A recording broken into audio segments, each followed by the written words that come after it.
যায় শূন্যে ওড়া ছন্দে মেতে।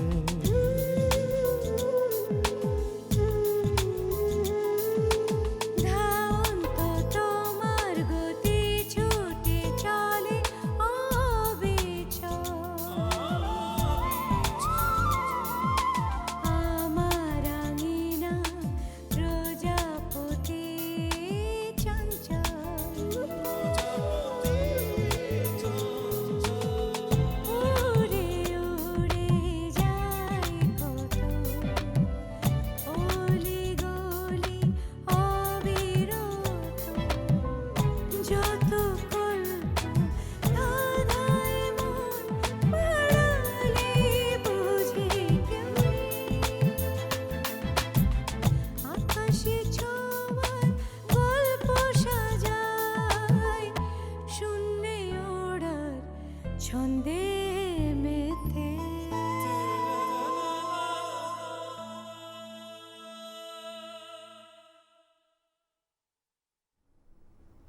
তুমি জানো না উনি কি করতে পারেন। এ বাড়িতে আসবার পরও আমাকে আমার মার সাথে দেখা করতে দেয়া হয়নি, তাই তো? তোমার মা যে এসেছিলেন তুমি সেটা জানো? হ্যাঁ। কত কৌশল করে আমরা বউর ঘরে ঢুকলাম যে একটু দেখি আড়ি পেতে কি করে নতুন বর বউ, তা না আনা এসে আমাদেরকে একেবারে বের করে দিল।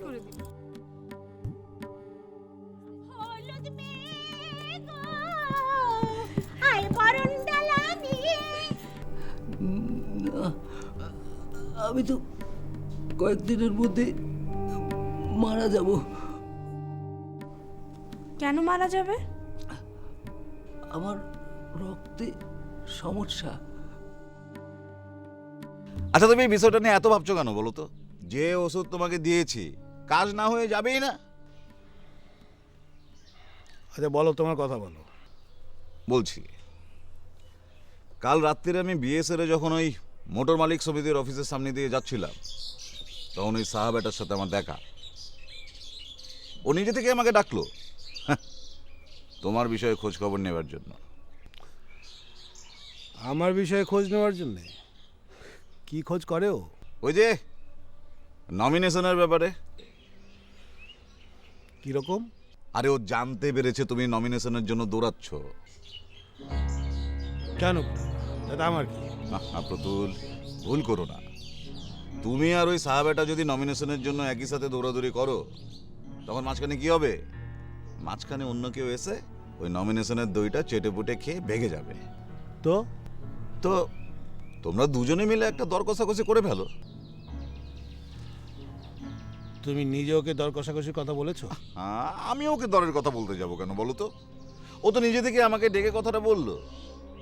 ও বলছিল ও বুড়ো হয়ে গেছে, এই ইলেকশনের ঝক্কিও আর এই বয়সে সামলাতে পারবে না। তাই ও চাইছিল তুমি যদি ওকে কিছু সুবিধা দিয়ে দাও, ও ইলেকশনের দৌড় থেকে সরে দাঁড়াবে।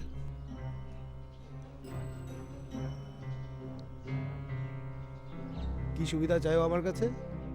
সুবিধা এই এই সকাল 8:30 বাজে নলিনীকে যায় বল বর আর বউকে তুলে দিতে। আমি এখানে বসে আছি খবর জানার জন্যে। খবর বাবু? তোর মা মরলো কি না সেটা ভালো করে জানতে বল। হারামজাদা, যেটুক জানতে বলেছি সেটা বল।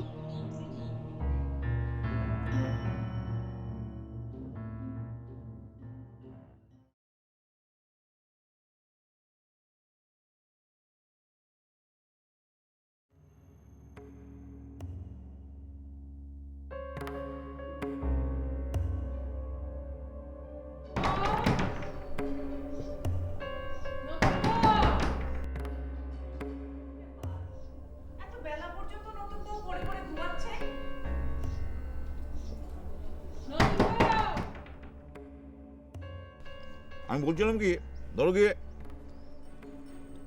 তুমি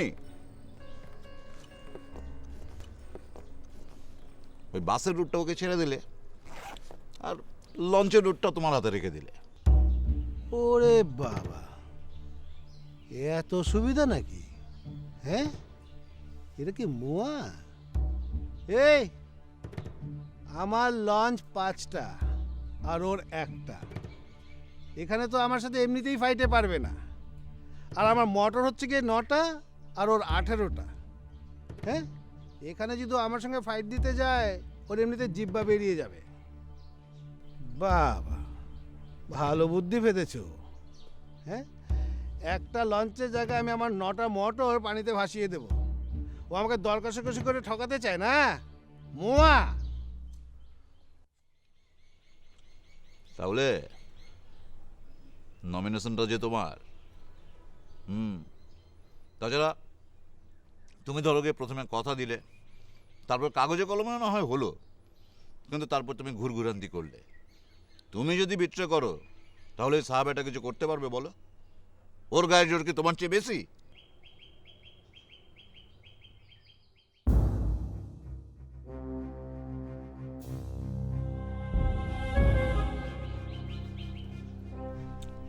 তুমি ভেবে দেখো, আমি যাচ্ছি।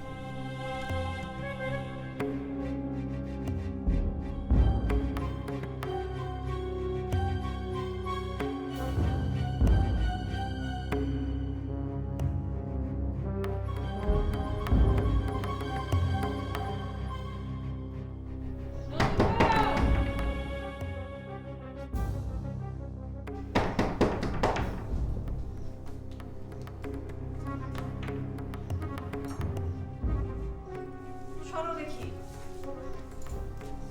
দরজা খুলতে এত দেরি হলো কেন? জেগেই তো ছিলে, দেরি করলে কেন? কথা বলছো না কেন?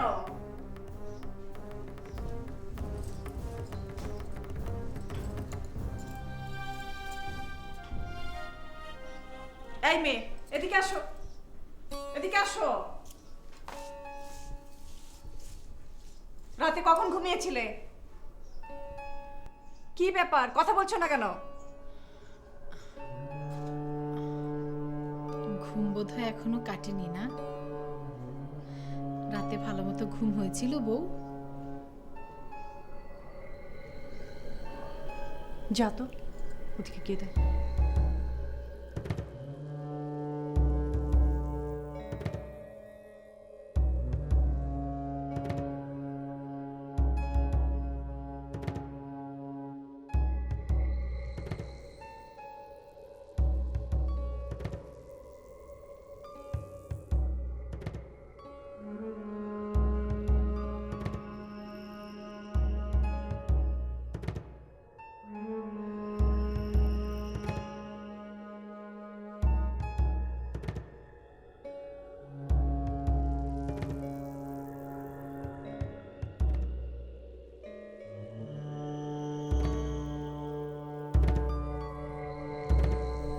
অতুল, অতুল,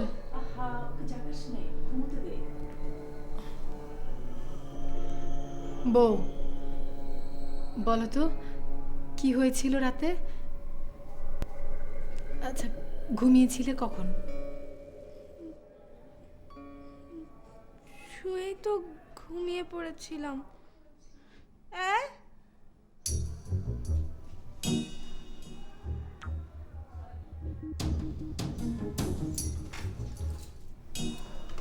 ও আনা, ওকে জিজ্ঞেস কর কোথায় ঘুমিয়েছিল। ওদিকে তো আবার একজন অস্থির হয়ে আছে সব খবর জানার জন্য। কোথায় ঘুমিয়েছিলে বউ? বিছানায়। বিছানায় শোবে না তো কি মাটিতে শোবে? বিছানার কোনখানটায় শুয়েছিলে বলো? ওখানে।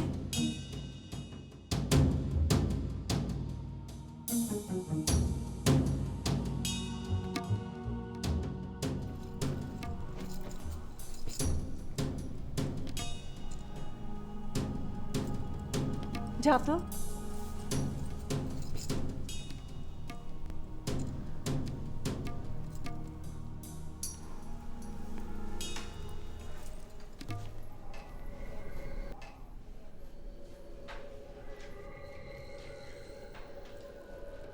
ও বউ, তুমি কি খুব দৌড়ঝাঁপ করে খেলাধুলা করতে? আচ্ছা, ওর সাথে কি রাতে তোমার কিছু হয়েছে? হয়েছে। হয়েছে? মারামারি হয়েছে।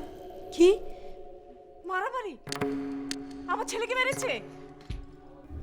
আমার দিকে তেড়ে আসছিল, তাই আমি ওকে ধাক্কা দিয়েছিলাম, পড়ে গিয়েছিল। কিন্তু আমি আবার বিছনায় উঠিয়ে দিয়েছিলাম, তারপর ঘুমিয়ে গিয়েছিল। ওয়ানা বলে কি আমার ছেলেকে ধাক্কা মেরেছে? অতুল, বাবা অতুল, কোথায় লেগেছে বাবা? এখন আর এসব ভেবে কি হবে? আমি তো আগেই বলেছিলাম, তখন কেউ আমার কথা কানে তুলে বলেছিলাম বড় সড়ো একটা মেয়ে ঘরে আনতে। না, কচি একটা কুড়ি মেয়েকে তুলে এনেছে। বলে পুতুলের মতো শাড়ি পরে সারা বাড়ি ঘুরে বেড়াবে। এখন সে পুতুল পেটে বাচ্চা ধরবে কি করে? বোঝো ঠেলা? সোনা, মানিক আমার কোথায় লেগেছে? আরে আরে ওয়ানা, আনা ওর বাবাকে ডাক, বাবাকে ডাক। যা।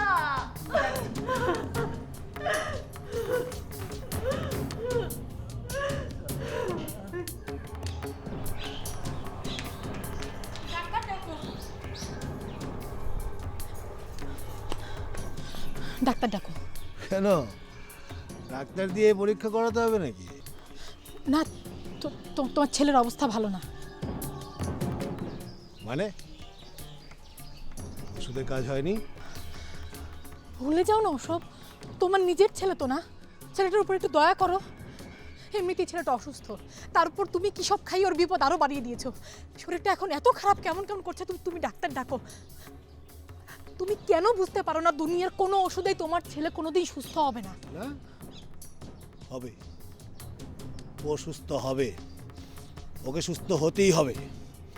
আমি অপেক্ষা করব, ওকে আমি সুস্থ করেই ছাড়বো। ও আমার ছেলে, ও আমাকে ফাঁকি দিয়ে মরে যেতে পারবে না, বুঝেছো? মরতে পারবে না ও, দেখে আমি।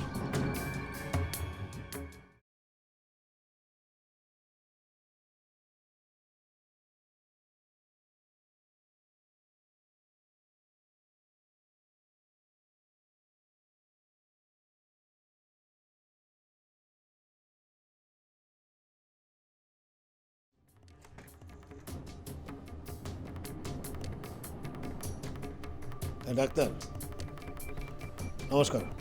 নমস্কার। আর শোনো, তুমি খুব তাড়াতাড়ি বাসায় চলে এসো, আর রাখো তোমার কাজ।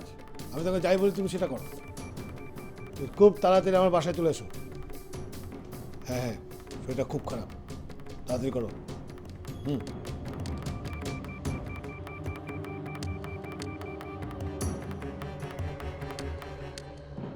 অতুল, বাবা খুব লেগেছে? মানিক বাবা খুব কষ্ট হচ্ছে। অতুলের বাবা, অতুলের বাবা, আনা। ও শোন, রাক্ষসী, রাক্ষসী আমার ছেলেকে মেরেছিস কেন? কেন মেরেছিস আমার ছেলেকে? তোকে শেষ করে ফেলবো, তোকে আমি বাঁচতে দিব না। কেন আমার ছেলেকে মেরেছিস? এইটুকু বাচ্চা মেয়ে সাথে অমন করছেন কেন? অমন করবো না তো কি করবো? ও আমার ছেলেকে মেরেছে।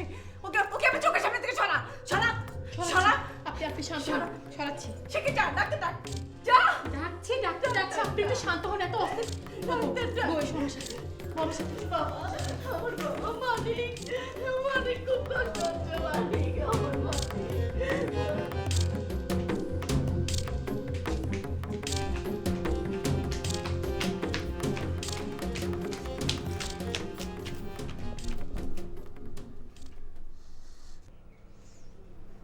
কি করেছো তুমি এটা? তুমি জানো এখন সব দোষ তোমার হবে। কি দোষ?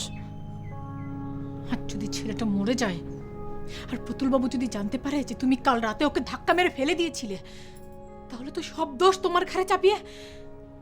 ওহ ভগবান, ভগবান, আমি কিছু ভাবতে পারছি না, কিছু ভাবতে পারছি না। কি সর্বনাশ ডেকে আনলে তুমি? আর ধাক্কা যদি মেরেই ছিলে তাহলে মুখ ফুটে বলার কি দরকার ছিল? এখন নলিনী বলে না দিলেই হয়।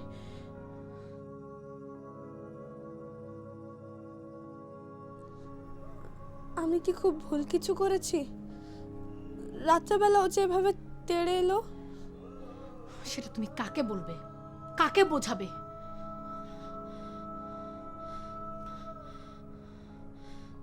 তোমার মাকে আগে ইশারায় না করেছিলাম বিয়েটা না দিতে, এখন মা যদি জানতো এ বাড়ির সবাই এত খারাপ, মা কখনোই আমার বিয়ে এ বাড়িতে দিত না। এটা এখন বুঝি কি লাভ?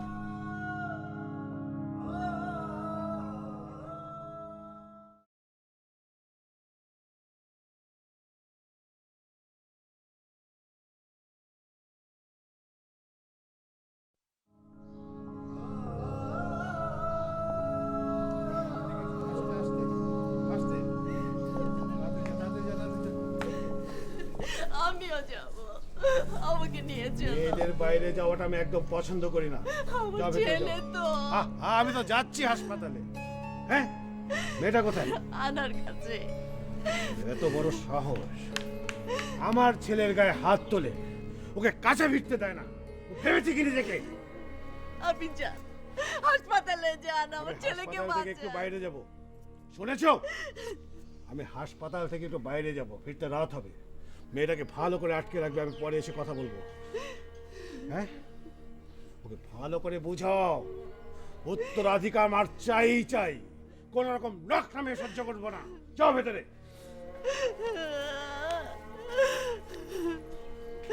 ও না, এখন কি হবে? আপনি এত অস্থির হয়েন না, অতুল ভালো হয়ে যাবে। কিন্তু মেয়েটার কথা একবার ভেবে দেখেন। ওই বজ্জাত মেয়েটা আমার ছেলেকে মেরেছে, আমার ছেলেকে মেরেছে। মেয়েটা না হয় বজ্জাত, কিন্তু ওই মেয়ে এই বাড়িতে থাকলে প্রতুলবাবু অস্থির হয়ে যাবে, উত্তরাধিকারের নেশায় অতুলের উপর বারবার চাপ দিতে থাকবে। এমনিতেই অতুলের শরীরের অবস্থা ভালো না, এর মধ্যে যদি উনি চাপ দিতে থাকেন অতুলের কি অবস্থা হবে আপনি একবার ভেবে দেখেছেন? উনি তো বারবার অতুলকে চাপ দিয়ে যাচ্ছে। কি করে আমার ছেলেকে বাঁচাবো? একটা বুদ্ধি আছে, আমি চুপি চাপে ওই মেয়েটাকে ওর বাবার বাড়ি পাঠিয়ে কি বলি? বাপের বাড়ি পাঠিয়ে দিবি? উনি যদি জেনে যায়? যা হওয়ার তা তো হয়েছেই, এখন প্রতুলবাবু জানলেও যা হবে, না জানলেও তাই হবে। মেয়েটার যা সর্বনাশ হওয়ার তা তো হয়েছেই, সবচেয়ে বড় সর্বনাশ তো করলেন আপনি। দীপা যে অতুলের গায়ে হাত তুলেছে এটা প্রতুলবাবুকে বলার কি দরকার ছিল? এখন কি প্রতুলবাবু মেয়েটাকে ছাড়বে? ছাড়বে না, ছাড়বে না। আমার ছেলে তো জাহাবার হয়ে গেছে, জাহাবার হয়ে গেছে। এক কাজ কর, মেয়েটাকে বাঁচা, বাঁচা। ওকে ওর বাপের বাড়ি পাঠিয়ে দে। কি করে পাঠাবি? আমি দেখছি, একটা ব্যবস্থা কর। আমি একটা দেখছি, আপনি এত ব্যবস্থা কর। অস্থির হন না, আমি দেখছি। একটা ব্যবস্থা কর। আচ্ছা আপনি চলেন তো, চলেন, আপনি একটু শান্ত হন। পরিবারের লোকজন চাকর বাকর কি করে আমি পাঠাবো, আপনি চলেন, চলেন।